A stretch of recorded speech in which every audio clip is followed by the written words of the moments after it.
তো দেখো বন্ধুরা, আজকের রাতে কোথায় এসেছি? আজকের রাতে এসেছি সমুদ্রের ধারে। আমি একা আসিনি, অনেকে এসে, এই একটা আমার বৌদি এসে, এই দেখো, তা আরও আছে সবাই। সামনে দেখো, সব ছোট ছোট ছোট ছোট আমাদের সব ফ্যামিলি, মানে আমরা যে কজন ফ্যামিলি এসেছি সবাই মিলে এসে একটু রাত্রিবেলা সমুদ্রের ধারে বসে আছি। সত্যি এত শান্তি এখানে এসে বসলে, এত ভালো লাগে যে বলে বোঝানো যাবে না।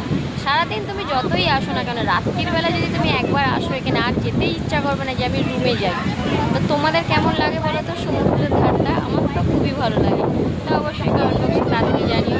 সবাইকে জানাই শিবরাত্রির অনেক শুভেচ্ছা, অনেক শুভকামনা রইলো। সবাই খুব ভালো থেকো।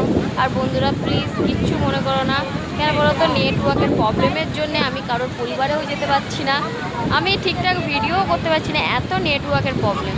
এই ভয়েস ভিডিও করে করে ছাড়ছি। তো জানি না বন্ধুরা কি ভাবছো, তা সবাইকে বলছি প্লিজ কিছু ভেবো না। আবার আমি এখান থেকে ঠিকঠাকভাবে যাই বাড়ি, আবার সবার পরিবারে যাব। সবাইকে, সবার সাথে ভালোবাসা এইভাবে একে অপরের থাকবে। তো টাটা বন্ধুরা, সবাই খুব খুব ভালো থেকো।